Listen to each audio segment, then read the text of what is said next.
बोलिए श्री गुरुदेव भगवान की जय।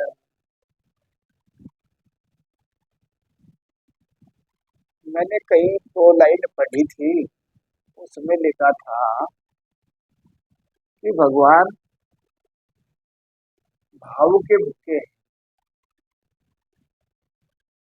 और अगर भाव प्रबल है, लगन प्रबल है, और उसकी दृष्टि बिल्कुल एक जगह जमी, उसी पे फोकस है जो, तो भाव में ही भगवान छुपे हैं।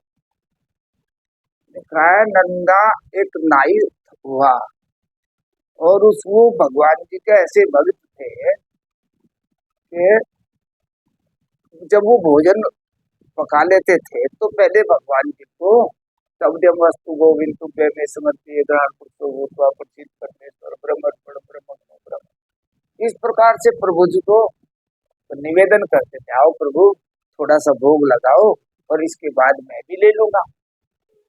तो किसी ने लिखी दो लाइन, नंदा ने पकाई रोटी कुत्ते ने उठाई, पीछे घी की कटोरी लिए जा रहे प्रभु ठहर जाओ, भूखा भोग ना लगाओ, तेरा मेरा एक नूर फिर काहे को हजूर, तूने सकल बनाई स्वान की और मुझे ओढ़नी उठाई इंसान की, जर्रे जर्रे में जागी भगवान की, पर किसी सूझ वाली आंख ने पहचान।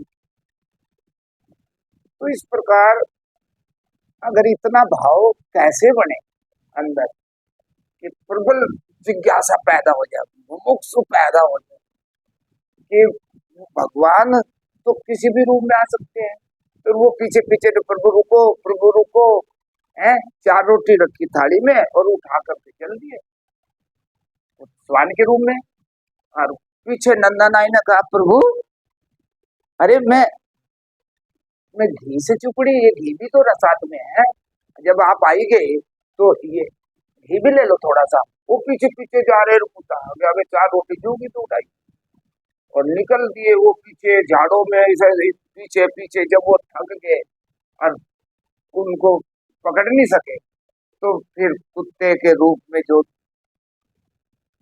आ रहे थे भगवान जी, तो वो खड़े हो गए और खड़े होकर के उन्हें रोटी नीचे रख दी और उसने प्रभु ऐसा ना करो, ये दो, उसपे घी लगाया तो, और ये देखा तो चतुर्भुज रूप में भगवान प्रकट हो। तो ऐसी हमारी आंखें दिव्य, ऐसी दृष्टि में कब दिखाई दे कि वो सब में ही कुत्ता ब्राह्मण चंडाल हाथी, सब में एक ही चेतना हमें नजर आवे, और ये बिल्कुल पक्की हो जानी चाहिए कि बस अब कोई संशय नहीं होना। तो इसके पीछे कोई कृपा चाहिए या कोई साधन चाहिए, या क्या है इसके पीछे राज, क्या, यही प्रश्न है। जैसा प्रसंग आपने बताया है, यही प्रसंग प्रसिद्ध है नामदेव जी के। संत नामदेव हुए हैं महाराष्ट्र के, उनके लिए यही प्रसंग प्रसिद्ध है कि कुत्ता जो है वो कहीं रोटियां बना रहे तो कुत्ता रोटी लेके चलता है, तो पीछे पीछे घी कटोरी लेके चलते हैं कि प्रभु घी भी लगा दे। तो नामदेव जी ऐसे अभी नहीं हुए, यही एक ही कथा से आप पूरी बात समझ जाओगे। नामदेव जी का जो जीवन है उससे आप पूरी बात समझ सकते। वो रोटी बना रहे थे कहीं, तो कुत्ता रोटी लेके चला, बना बना के रख रहे थे, तो पीछे पीछे नामदेव जी कटोरी में घी था तो लेके चले, प्रभु सूखी ना खाना, घी भी लगा दे। तो ये नामदेव ऐसे कब हुए, पहले क्या था? तो नामदेव जी की कथा लिखी है कि बचपन में ये साकार के पुजारी थे, सगुण भगवान कृष्ण के, अपने नाना के यहाँ रहते थे। तो नाना के यहाँ रहे तो इनके नाना जो थे एक मंदिर के पुजारी, वो मंदिर भगवान कृष्ण का था, विठल भगवान का मंदिर था, वही पुजारी थे। तो पुजारियों का जैसा स्वभाव होता है वैसा भैया करते। मंदिर साफ करना, भगवान को स्नान कराना, भगवान को भोग लगाना। मंदिर में दूध का भोग लगता था। तो नामदेव संस्कारी रहे होंगे, तो ये हमेशा कहे नाना मुझे भी पुजारी बनना है आपकी तरह, जैसे आप पुजारी हो भगवान के भक्त, मुझे भी भक्त बनना। तो कहते हैं कि एक बार वामदेव जी कहीं जा रहे थे काम से, 2-3 दिन ना रहते, तो उनको जरूरत पड़ी। उस समय नामदेव की उम्र मात्र 6 साल थी। तो आपकी बात प्रश्नों का आपके उत्तर है, इसमें गौर से सुनना कि किसके भाव प्रकट हो सकते हैं, भाव से भगवान। तो उसकी उम्र 6 वर्ष थी, तो 6 वर्ष का बच्चा, उससे कोई ज्ञान नहीं है कि कड़कड़ में परमात्मा है, ब्रह्मांड व्यापी चेतना है, एक अखंड चेतना ब्रह्मांड, वो कोई ज्ञान नहीं रखता। वो सिर्फ इतने जानता है कि ये मंदिर में जो भगवान है यही भगवान है, और हमारे नाना इनकी पूजा करते हैं, इनको भोग लगाते हैं, और कोई ज्ञान नहीं। तो कोई ज्ञान नहीं होना भी एक गुण है। उसको कोई ज्ञान है नहीं, कुछ जानता नहीं, इतने जानता है कि मंदिर में भगवान। तो जब वो 3 दिनों के लिए जाने लगे तो कहा नाम्य यहाँ, तो ये दौड़ते गए, कहा तू कहता था मैं पुजारी बनूंगा, हाँ बाबा, ना ना, तो कहा 3 दिन के लिए मैं जा रहा हूँ, और ठीक से पूजा करेगा तो तुझको ही पुजारी है बना दूंगा, नियुक्त कर। अब बड़ा प्रसन्न, अरे हाँ ना, हम बिल्कुल अच्छे से, आप बता दो क्या करना। तो कहा पहले मंदिर धुलना, अब भगवान को स्नान कराना, और स्वयं स्नान, पहले स्वयं स्नान करना, फिर मंदिर धुलना, भगवान को स्नान कराना, और फिर पहले भगवान को भोग लगाना, फिर वो जो प्रसाद मिले वो तुम पाना। इतनी सी बात। तो वो कह के चले गए। वो सोचे जैसे हम रोज करते वैसे ही ये करेगा, लेकिन अब अंतर होता है, हम बहुत कुछ जानते हैं, हमारी उम्र बड़ी है, हम बहुत दुनिया देखे हैं, हमें अंदर विश्वास ही नहीं हो सकता कि मूर्ति भी दूध पी सकती है। हमें पक्का मालूम है कि ये पत्थर के भगवान। तो जब आपको पहले से ही मालूम है तो भगवान का हमें भावनात्मक भगवान नहीं मिलेगा। सिद्धांत से तो आप पा सकते हो, माने सचमुच वो चेतना तो प्राप्त कर सकते हैं, लेकिन अब आपके भाव में प्रकट हो ये जरूरी नहीं। क्यों? क्योंकि आप बहुत कुछ पहले से जानते हैं, वो नहीं जानता था। उसे पक्का था कि यही भगवान विठ्ठल है और हमारे नाना के हाथों दूध पीते। तो उसने वैसे किया, जैसे सुबह हुई मंदिर धुला, सफाई की, और माँ से कहा कि जैसा नाना भोग लगाते थे उससे थोड़ा अच्छा दूध बनाना, थोड़ा दूध गाढ़ा कर देना, ताकि भगवान को लगे कि जो नया पुजारी है और अच्छा है, इसमें मेवे और डाल देना। माँ तो, हम लोग समझदार होते हैं, हम जानते हैं बच्चा कह रहा है, वैसा कर दिया उन्होंने, गाढ़ा दूध कर दिया और मेवे डाल। वो ले गया, उसने पर्दा जैसे नाना करते थे रखा, अब कोई छल कपट तो है नहीं, तो पर्दा गिराया, और फिर 2 ही मिनट में नाना हटा दे रहे, तो उसने भी हटा दिया। अब वो गर्म दूध था, उसमें ऊपर की वो परत साड़ी जमी थी, तो उसने देखा कि भगवान ने तो दूध नहीं पिया, तो वो हट कर गए, क्योंकि उसको सच्चाई थी कि रोज दूध पीते हैं। वो हम लोगों की तरह झूठा नहीं, हम लोग झूठे हैं, हम मान लेते हैं कि भगवान का पेट कौन भरता, भगवान कहीं दूध पे, मूर्ति कहीं दूध पिएगी, बस ठीक है हो गया, भगवान की वस्तु भगवान के सामने रखी, अब हमें पी लेना, प्रसाद बन गया। हम तो ये विद्या जानते हैं, वो ये नहीं जानता था चतुराई। वो भोला भाला था, उसने सोचा सचमुच पीते होंगे, और भगवान हर भूखे रहे तो नाना डांटेंगे भी। तो उसने कहा कि यो भगवान, आज हम ही पुजारी नानक सहारे ना वो नहीं लाएंगे। पर्दा फिर डाला, फिर थोड़ी देर बैठा, फिर हटाया दूध जैसा। कहा भगवान शर्म ना करो, और ना ये सोचो कि कोई बेटा लाया है, हम पुजारी नियुक्त हैं, हमें देखा नहीं, और नाना के पीछे जो बच्चा खड़ा रहता रोज तो हम रहते हैं, कहा हमको देखा नहीं तुमने। अब कौन उत्तर दे? वो बातें कर रहा है भगवान से, जैसे कल हम करते बातें करना शुरू। वो कह रहा है हमको देखा नहीं, हम रोज नाना के पीछे खड़े रहते हैं। अब उसका भाव है दृढ़ कि हैं भगवान, हमारा तुम्हारा दृढ़ भाव नहीं है, भाव से वो बात कर रहा, वो ये नहीं सोच रहा नहीं है। तो बार बार प्रयास करता रहा, बार बार प्रयास करता रहा। दोपहर हो गई, दोपहर तक उसने प्रयास किया ईमानदारी से। और फिर नाना कहकर गए थे भगवान भोग जब प्राप्त करे तो वही झूठा प्रसाद तुम पाना। अब उन्होंने नहीं खाया तो कहा मैं कैसे खा लूं, नहीं खाया बच्चे ने। शाम को वही कार्य किया, फिर दूसरे दिन दोनों टाइम वही कार्य किया, वो खा नहीं रहा। अब पूरा 3-4 घंटे बैठ के बस बातें करता है, प्रभु दूध पी लो, नहीं हमें मार पड़ेगी, नाना आएंगे बहुत मारेंगे, और तुम 2 दिन से भूखे हो, तुम्हारे चक्कर में हम भी भूखे हैं, देखो आवाज नहीं निकल रही। इस तरीके से बात कर रहा है और 48 घंटे बीत गए, अब उसके आवाज भी नहीं निकल रही। अब गांव वाले वो माँ समझा रहे, अरे भैया लिया करो, भगवान ऐसे दूध पीते हैं। कहा नहीं झूठ ना बोलो, भगवान कहाँ दूध पिए, भगवान तो पूरा कटोरा दूध रखा। अब वो हठ में है, अपने बाल हठ भी एक सुना होगा कि बाल हठ होता है, वो बालक है उसने हठ कर लिया कि भगवान या तो पिए नहीं तो फिर ना है। वो झूठ स्वीकार वो नहीं कर रहा, वो सत्यवादी है, पिए तो हम माने। तीसरा दिन का भी दोपहर का समय हुआ, अंतिम समय था, तो उसको 2 बातें हुई कि एक तो नाना मारे डांटे वो अलग बात है, मेरी वजह से भगवान 3 दिन भूखे रहे, मैं कितना पापी हूँ। और चौथी चीज, जब भगवान हमें स्वीकार नहीं करते तो फिर हम जी के क्या करेंगे, इतना प्रेम उसको। तो चौथी जब वो शाम थी तीसरे दिन वाली, उसने जाके कटोरा रखा, पर्दा अर्दा नहीं डाला और न कोई बात की। उसने कहा तुम पियोगे नहीं, हम जानते हैं। बस उसको प्रेम में एक दशा होती है, वो 8वीं दशा, उसको कहते हैं उन्माद। वो उन्मादी हो गया, ये प्रेम की दशा है। वो उन्मादी हो गया और उसने फल काटने का चाकू रखा था, उठाया और अपने ही पेट पे मारने चला कि अब मैं मर ही जाऊं तो अच्छा। अरे इतना सच्चा भाव, कोई नकलची तो वो है नहीं ना, झूठ बोल रहा है, वो कुछ जानता नहीं, इतनी यही उसका गुण है कि वो कुछ जानता नहीं दुनियादारी। और जब वो मरने चला तो वह ब्रह्मांड व्यापी चेतना तो वहां भी है।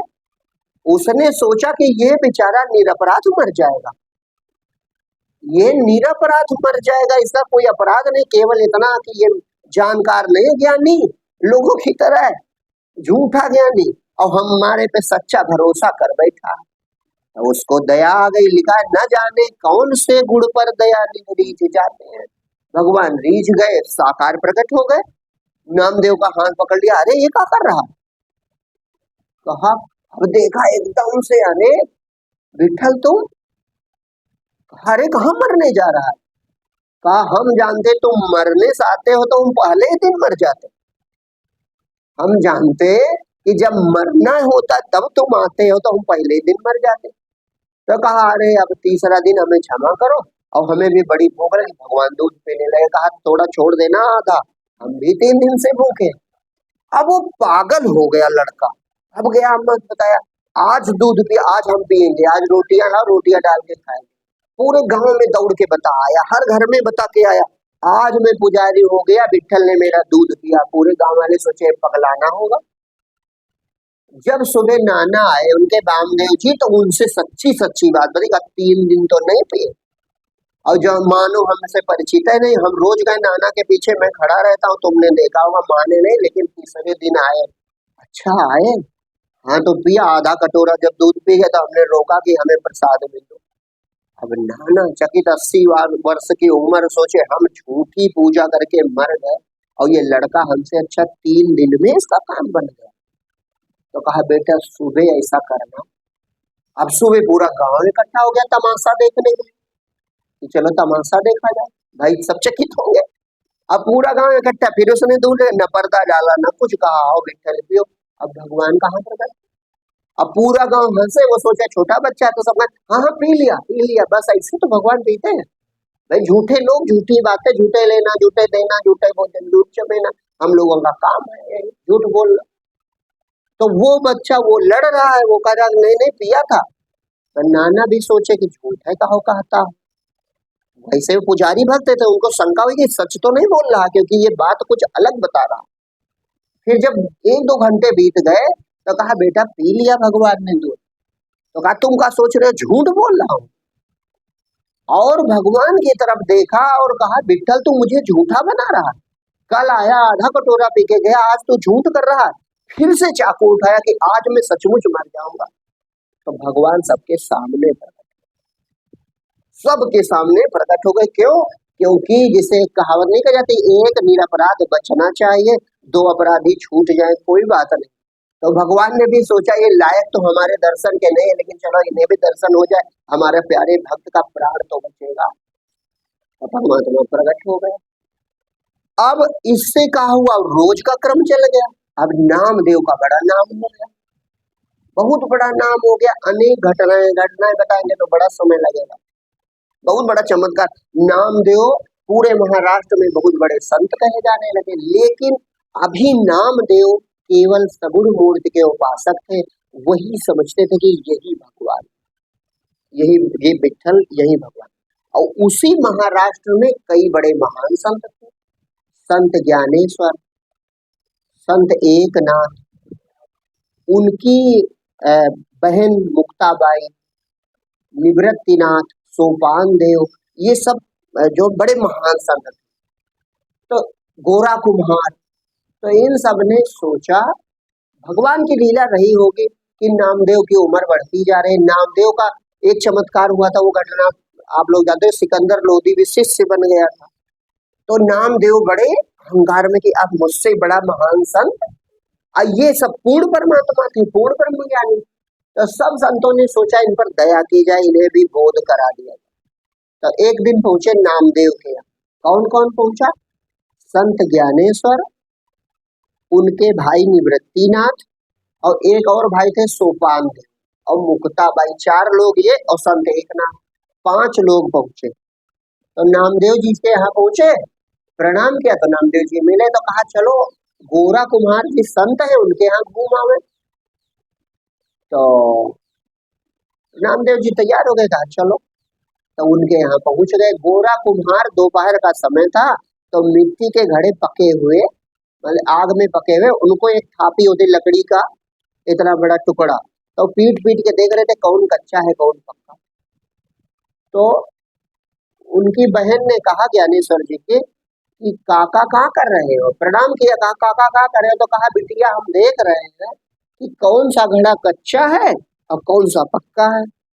तो कहा इन घड़ों को भी देख लो। तो कहा बैठ जाओ, सबको देख लेते हैं। तो सब बैठ गए। अब गोरा कुम्हार ने वैसे खेल के ना सबकी पीठ पे एक एक थापी लगा दी। तो सबकी पीठ पे लगाई जैसे अभी आप कह रहे तो कोई हलचल नहीं। और जब नामदेव के पीठ पे लगाई तो नामदेव के मन में आया, है पक्का कुम्हार का कुम्हार है। अरे शास्त्रार्थ करे, कोई बात करे तब तो जान पाए कौन महान कौन छोटा। हमारा सिकंदर लोधी पैर छूता है और ये कह रहा है। तो उन्होंने कहा कि बेटी, मुक्ताबाई ने पूछा, ये मन में सोचा नामदेव ने, कहा नहीं, मन में सोचा। तो मुक्ताबाई ने पूछा कि काका कुछ पता चला कौन घड़ा कच्चा कौन पक्का? तो कहा बिटिया सब पक्के, केवल एक कच्चा। तो कहा कौन सा? तो नामदेव की तरफ का ये वाला कच्चा है। अब आग बबूला हो गई। उन्होंने फिर कृपा की, कहा पकेगा कब? तो एक और संत थे बड़े वृद्ध, तो नाम था विशोबा खेचर। तो कहा जब खेचर जी के पास जाएगा तो पक जाएगा। अब इतनी घटना हो गई। अब उसी मंदिर में आए बड़े नाराज, जिसमें 6 साल की उम्र में भगवान को दूध पिलाया। देखो पूर्ण भक्ति क्या होती। वहां आए, अब उनकी धारणा सिद्ध होती थी। आए रोते हुए, अरे विठ्ठल इतना हमारी अब बदनामी, इतना अपमान कराओगे। एक तरफ सिकंदर सम्मान करवाया उससे, अब इतनी अपमान हमारा कराओ। अब भगवान तुरंत प्रकट होते थे, मिल गए, कहा हुआ, धारणा उनकी सिद्ध थी। भगवान प्रकट, क्या हुआ? अरे प्रभु कई संत आए थे, उनके साथ हम चले गए। अब वो गोरा कुम्हार कह रहा है कि ये घड़ा कच्चा है। अब भगवान विठ्ठल, धारणा उन्हीं की है देखो, लेकिन वो चेतना है। तो वो चेतना कह रही है, माने वो धारणा, वो भगवान विठ्ठल की प्रतिमा कह रही है जो प्रगट साकार। अरे गोरा जी के यहाँ गए थे, और कौन कौन था? तो कहा वो संत एकनाथ जी थे, ज्ञानेश्वर जी थे, निवृत्तिनाथ, सोपान देव। अरे नाम्या तू तो धन्य है, इनके दर्शन तो मैं भी करना चाहता। अरे चके प्रभु आप इनको जानते हो? अरे मैं जानता नहीं है, मेरे हृदय में बसते। अच्छा प्रभु, तो वो गोरा कुमार कह रहा था तुम कच्चे हो? अरे गोरा जी ने कहा है तो तुम कच्चे ही हो। तो कहा कि प्रभु जो आपके दर्शन हो रहे, बचपन से मुलाकात हो रही, आप हमारे हाथों का दूध पी रहे, इसका फल कुछ नहीं है। कहा इसी का फल है कि तुम वहां पहुंच गए। जाओ उन्हीं के पास जाओ, प्रणाम करो और पकने की विद्या पूछ लो। कहा था कि जब विशोबा खेचर जी के पास जाएगा तो पक जाएगा। तो कहा कि अरे विशोबा खेचर वो तो मेरा स्वरूप ही है, उनके पास तू चला जा, नाम्या पक जा। अरे प्रभु आप सामने हो, आपसे बात करते 40 वर्ष का उम्र मेरी हो गई, अब मैं 6 वर्ष से दूध पिला रहा हूँ, अब वहां लग जाओ। अरे ये सब कुछ नहीं है, तू जा तो उनके पास। तो भगवान ने कह रहे हैं, उन्हीं की जो धारणा से वही बोल रहे, तो कैसे ना जाए। तो गए। अब विशोबा खेचर जी पूर्ण सिद्ध महात्मा थे, और छोटा सा शिवाला, और शिवाले में भी उनकी लीला देखो। वो जो दोपहर में हमने क्या बताया था, संत जानता है कि साधक कहाँ है वहां से खींचना। दोपहर में बताया था ना कि साधक कहाँ है वहां से लाना। मार्ग पहले से किसी का निर्धारित नहीं, इनका मार्ग अलग हो सकता है, आपका मार्ग अलग हो सकता है, आपका अलग हो सकता है। तो नामदेव कैसे जागेंगे, वो जानते थे ये तो दृढ़ पुजारी है, इसे जगाना। वो जानबूझ के शिवाले पे दोनों पैर रखे, मैला कुचैला कपड़ा, वृद्ध शरीर, टेक लगाए, दोनों पैर शिवलिंग पर रखे और पीठ दीवार। अब ये पहुंचे, कहा नाम्या आ गया, विठल ने भेजा है तब आया है तू। अब इनको जानो बिजली करंट लगा कि ये सब इंटरकनेक्ट है कैसे कैसे अंदर की बात जानते हैं। तो कहा कि नाम्या आ गया, विठल ने भेजा है तो आया है। अब इनका अहंकार गिर गया अपने पुजारी भाव का कि हमें विठल मिलते हैं, वो जान गए विठल के बहुत जानने वाले, थोड़ा क्षेत्र व्यापक हुआ। अब अंदर पहुंचे तो प्रणाम किया, क्योंकि विठल ने कहा था। तो जब प्रणाम किया और देखा शिवलिंग पे पैर, आग बबूला अंदर है अंदर। अरे ये बाबा है कि पूरा पापी, मन में सोचा। जैसे मन में सोचा, विशोबा खेचर जी ने कहा मैं पापी नहीं हूँ बेटा, मैं बूढ़ा हो गया हूँ, तो जब शिव जी पे पैर रख देता हूँ तुम्हारे शिवलिंग पे तो कुछ आराम मिल जाता। ऐसा करो बेटा, तुम ज्ञानी हो, ठीक ठीक जानते हो, तो जहां शिव जी ना हो वहां मेरा पैर रख दो। अब उनकी गांठ खोलनी थी मूर्ति से, तो गुरु को युक्ति मालूम है कहाँ से ये खुलेगी, जो 40 साल पुरानी बंदी है, इतना बड़ा पुजारी है, जिसका शहंशाह शिष्य हो वो मामूली है। तो कहा कि बेटा जहां शिव जी ना हो वहां मेरा पैर रख दो। तो कहते हैं वो ब्रह्म ज्ञानी के चरणों में गिरे, गिरे मतलब पैर पकड़े और घुमाए तो जिधर जाए शिवलिंग नीचे चला जाए। क्यों? क्योंकि बिना बड़े चमत्कार के वो मुड़ने वाले नहीं। तगड़ी गांठ थी ना, 40 साल का पुजारी जिसे भगवान मिल रहे उसे कौन पार पावे, लेकिन कहा जाने वो ब्रह्म ज्ञानी, वो जो चाहे वो होगा। अब जिधर जाए उधर शिवलिंग नीचे, जिधर जाए उधर, थोड़े देर इधर उधर घूमे, वही समाधि लग गई नामदेव की। तब पूर्ण हुए, तब अखंड मंडलाकारम व्याप्तंगेन चराचरम, तब ब्रह्मांड व्यापी चेतना को जाना। अब तब वो नामदेव इसलिए आए हुए कि अब रोटी लेके कुत्ता भागा तो पीछे पीछे, वो जरूरी नहीं रोटी कुत्ता भेष न बदले, उसी भेष में वो जानते हैं इसमें परमात्मा, उसको विष्णु रूप में प्रकट नहीं होना, वो कुत्ते को ही जानते हैं कि इसमें परमात्मा। कुत्ता है कहाँ, न चंडाल है, न ब्राह्मण है, न विप्र है, कोई नहीं है, केवल परमात्मा। ये बहुत ऊंची दृष्टि, तो वो दृष्टि आप पा सकते हो। लेकिन अब नामदेव की तरह सोचो, प्रकट हो तो आप चूंकि जान चुकी आपकी बुद्धि ना, आपकी बुद्धि ने बहुत कुछ सुन लिया, तो अब रिवर्स होना बड़ा कठिन है, अब आगे ही निकल जाओ। वो सर्वत्र ब्रह्मांड व्यापी चेतना वही तुम्हारे अंदर मैं के रूप में उठ रही, इसे जान लो, कल्याण हो जाए। यहाँ भाव की जरूरत है, जैसे कल बताया, भाव माने है, इसको मान जाओ, भाव माने है, हृदय में है, सर्वत्र है, अंदर बोल रहा है, इसमें प्रेम करो, इससे पुकारो।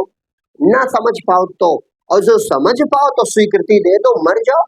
जैसे अभी कहते हो बहुत शांति है, तो शांति तो यही है जैसे सोता हुआ आदमी, अभी हमने कहा बताया, जो गहरी नींद में हो तो क्या कहता है, देखो कितनी बढ़िया गहरी नींद में है, किसी को बता सकता है? वो तब बताएगा जब नींद से उठेगा, उस समय नहीं बता सकता।